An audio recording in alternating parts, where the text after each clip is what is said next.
Hi ಎಲ್ಲರಿಗೂ ನಮಸ್ಕಾರ, welcome back to my channel. ನಾನಿವತ್ತು ತುಂಬ ರುಚಿಯಾದ ಮತ್ತು ಸರಳವಾಗಿ ಮಾಡ್ಕೊಳ್ಬಹುದಂತ ಕುಂಬಳಕಾಯಿ ಸಾಂಬಾರನ್ನ ತೋರಿಸ್ತಾ ಇದ್ದೀನಿ. ಹೇಗೆ ಮಾಡೋದು ನೋಡೋಣ ಬನ್ನಿ.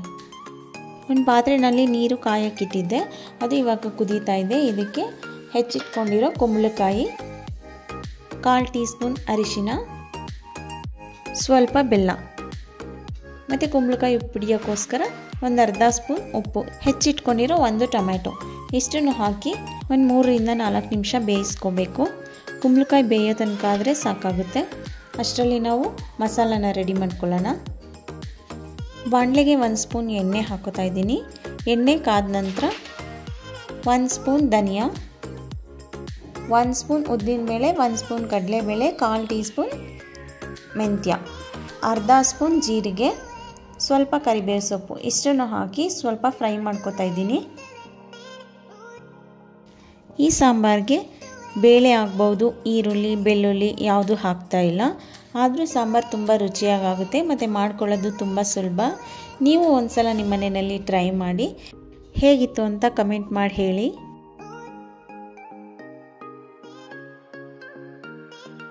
ಇವಾಗ ಇದೆಲ್ಲ ರೋಸ್ಟ್ ಆಗಿದೆ, ಗಮನ ಕೂಡ ತುಂಬ ಚೆನ್ನಾಗಿ ಬರ್ತಾ ಇದೆ. ಇದಕ್ಕೆ ಮೆಣಸಿಕಾಯಿನ ಹಾಕ್ಕೊಂಡಿದ್ದೀನಿ.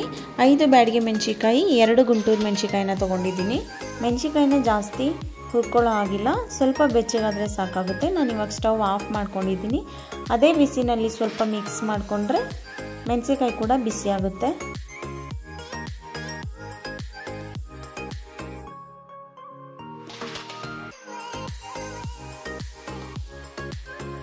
ಇವಾಗ ನಾನು ಹುರಿದಿಟ್ಕೊಂಡಿರೋ ಪದಾರ್ಥಗಳೆಲ್ಲ ತಣ್ಣಗಾಗಿದೆ. ಅದನ್ನು ಒಂದು ಮಿಕ್ಸಿ ಜಾರ್ನಲ್ಲಿ ಹಾಕ್ತಾ ಇದ್ದೀನಿ.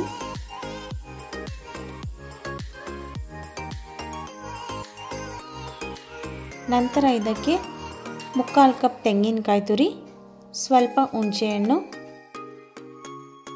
ಮತ್ತು ನೀರು, ಇಷ್ಟನ್ನು ಹಾಕಿ ರುಬ್ಕೋತಾ ಇದ್ದೀನಿ. ಇವಾಗ ಮಸಾಲ ರುಬ್ಬಿದ್ದು ರೆಡಿಯಾಗಿದೆ. ಕುಂಬಳಕಾಯಿ ಕೂಡ ತುಂಬ ಚೆನ್ನಾಗಿ ಬೆಂದಿದೆ. ಇದಕ್ಕೆ ನಾವು ರುಬ್ಕೊಂಡಿರೋ ಮಸಾಲನ ಹಾಕೋಬೇಕು. ಹಾಗೆ ಚೆನ್ನಾಗಿ ಮಿಕ್ಸ್ ಮಾಡಿಕೊಂಡು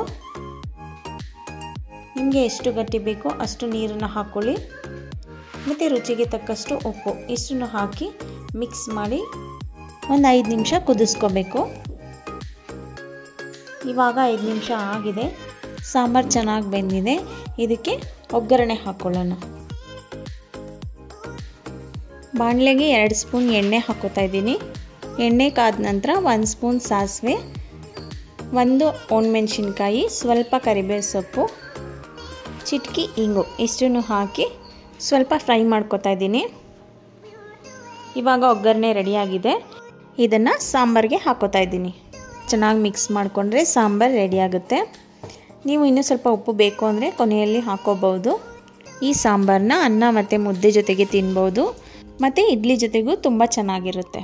ಯಾರೆಲ್ಲ ವಿಡಿಯೋನ ನೋಡ್ತಾ ಇದ್ದೀರಾ, ನಿಮಗೆ ಈ ವಿಡಿಯೋ ಇಷ್ಟ ಆಗಿದ್ದರೆ ಪ್ಲೀಸ್ ಒಂದು ಲೈಕ್ ಕೊಡಿ, ಹಾಗೆ ಒಂದು ಕಮೆಂಟ್ ಮಾಡಿ ಮತ್ತು ನಿಮ್ಮ ಫ್ಯಾಮಿಲಿ ಫ್ರೆಂಡ್ಸ್ಗೆಲ್ಲ ಶೇರ್ ಮಾಡಿ. ನೀವಿನ್ನೂ ನನ್ನ ಚಾನಲ್ಗೆ ಸಬ್ಸ್ಕ್ರೈಬ್ ಆಗಿಲ್ಲ ಅಂದರೆ ದಯವಿಟ್ಟು ಸಬ್ಸ್ಕ್ರೈಬ್ ಮಾಡ್ಕೊಳ್ಳಿ. Thank you.